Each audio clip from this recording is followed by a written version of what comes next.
We're still months away from the release of John Wick 4, and yet as early as now, fans of the popular film series have been reeling with excitement. In recent news, Chapter 4 may tease a dark fate for John Wick. What could possibly be in store for our rogue hero? Find out more in today's video. Keep on watching if you don't want to miss out. John Wick Chapter 4 shows the character going against a literal army of enemies, but this film may tease the beginning of the end for him. The John Wick franchise has seen a man pushed to his limits and fighting for the life he thought he had earned years ago. Now with the fourth entry in the series on the way, John has taken a chance to start over and instead used it to get the justice he was robbed of. But with each film, it's become more obvious that John can't continue fighting forever, and John Wick Chapter 4 may be the writing on the wall for what could be his final battle. After experiencing injustice, John Wick was forced to return to the life he had left behind in the first John Wick movie. A target was painted on his back as a result of his second appearance, which made him feel the need to wrap up loose ends. Currently, that goal has become even bigger, and despite having spilled his fair share of blood, it appears that he won't stop until his former employers are dead.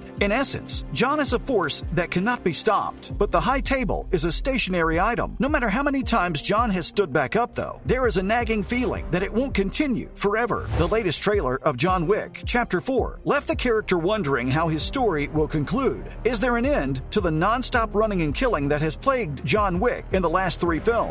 In the most recent trailer for John Wick Chapter 4, a man asks John whether he has considered how his story might finish. He is also reminded that he can't kill everyone to accomplish what he wants, as he is seen stomping over hordes of hired guns. This suggests that John has given up on the peace he so desperately desired and has instead resorted to battling to the death and taking everyone with him. In the past, John was given the impossible mission of avoiding an assassin's life. He took this action to spend time with his beloved wife. Even though he was successful in his endeavor, his happiness was short-lived because his wife fell ill and passed away. Since that time, John has never been the same. Although he had no desire to resume killing, he felt compelled to do so after seeing the murder of the puppy that had been the last gift his wife had given him. John probably wants nothing more than a chance at peace right now, motivated by his actions that began with the unfair death of his dog. But eliminating the high table might not bring about that harmony. Now, this upcoming movie may give the long-awaited peace John Wick has been seeking throughout his life. But the question is, will it last for good this time? John may find peace in John Wick Chapter 4 and the impending 5th installment after John loses the battle. The idea that he won't stop until all murdering ends is true. However, it's impossible to predict who might be on his side when the moment comes. To put an end to the violence, he might have to sacrifice everything, though. As a result, his ongoing struggle against overwhelming odds becomes less pointless and more intent on making sure that everything perishes along with him before he passes away. The John Wick series has contributed to action movies becoming the ideal fusion of reality and style. From the first movie until the 4th one that will be released, Keanu Reeves has portrayed the role of a guy who is tormented by his past decisions. He had previously been informed that he would never find serenity, but John has a history of defying the odds. Therefore, he might not pass away in the 4th movie, but it might pave the way for a thrilling finale where John will pass away and put a stop to the killing for himself and all other assassins. Now that we have a semblance of an idea of what will go down in John Wick Chapter 4, we might as well share with you the details and everything you need to know about this highly anticipated movie. For starters, Chad Stahelski will return to the helm for the upcoming movie. After his great work on Parabellum, co-writer Shay Hatton is back to co-direct the film with returning director Chad Stahelski. Stahelski, who started as a stuntman before transitioning into directing, has been acclaimed as one of Hollywood's most significant action filmmakers. Producers Basil Awanek and Erica Lee, who have been a part of the team since the beginning, are 2 additional returning members. Having said that, let's look at what fans may anticipate from John Wick 4. Of course, what would John Wick be if Keanu Reeves isn't there? The lead actor will return to reprise his role, accompanied by a lot of familiar faces. Fans will be happy to learn that Reeves will be returning in the role of the titular assassin, because John Wick wouldn't be the same without him at the forefront. Along with reprising their roles as the Bowery King and Winston, Lance Reddick and Ian McShane will also return. Lawrence Fishburne will also play the Bowery King. Akira was played by Rina Sawayama when she joined the cast last year, but nothing is known about her character. The roles of Donnie Yen and Hiroyuki Sanada, seasoned martial arts performers, are still unknown in John Wick 4. Shamir Anderson, Bill Skarsgård, Scott Adkins, and Clancy Brown are among the new cast members. It's not out of the question that the visitors will be other assassins who are looking to kill Wick to collect the bounty on his head in light of the events of Parabellum, no matter what their roles are. It's obvious that the addition of Donnie Yen and Scott Adkins, who co-starred in IP Man 4, will result in even more amazing stunts and combat scenes. Now let's talk about the plot. Fans have taken to the internet on what they think would take place in John Wick Chapter 4. Since John Wick 4's announcement, both fans and critics have turned to the internet to voice their theories. Where the movie will take place has been one of the most intriguing topics, especially because Parabellum enlarged the universe of the franchise. The filming of John Wick took place in 3 nations, including France and Japan. This suggests that the 4th installment will further expand the universe and that viewers may witness 3 more continental hotels. Redditor Greyleaf speculates that Wick will reunite with other family members, but is hoping Halle Berry's Sophia, the manager at the Moroccan Continental, will make a cameo appearance. He also hopes for mountain fight scenes, a la James Bond, which might be possible if scenes were filmed in Japan and France. In a completely different vein, Reddit user Dark_Defender79 had some theories about the plot, such as John going after the High Table to bring them down completely, not only because they're hunting him, but also because he frequently seems disenchanted by their rules. And even that, John has some familial connection with Winston, which is why he has a soft spot for him throughout the franchise. Knowing that it's a John Wick film, it's a given that it will be full of action-packed scenes. But what else is there about the new John Wick movie? A collaboration with Fishburne's Bowery King appears possible, especially considering how frequently the two have crossed paths and aided one another, like in Chapter 2. Given that the High Table turned against them after Parabellum, and that both John and the Bowery King show a desire for vengeance against the High Table, it makes sense that the two would team up, if only briefly. Another possibility is Winston's appearance as a villain, at least initially. Although McShane's Continental boss has always erred on the side of moral ambiguity, his aggressive behavior toward John at the conclusion of Parabellum raises the possibility that there is more going on. He might have seriously hurt John after Parabellum to ensure his place at the High Table. It would also be great to see more of the enigmatic ballerinas, led by Angelica Houston's portrayal of the director, John's former guardian. At the beginning of Parabellum, John encountered the director at her training facility for aspiring assassins. Audiences might get to see more of Houston's character now that John is a wanted man, especially considering the two had a friendly past. Whatever John Wick 4 has in store, it will undoubtedly be as boisterous and delectably brutal as its predecessors. And that's pretty much everything you need to know about the upcoming John Wick Chapter 4 movie. What are you most excited about in this film? Let us know in the comments section below. Before you go, don't forget to leave a like and subscribe to our channel with the notification bell on for more videos like these. And we'll see you again next time. Thanks for watching.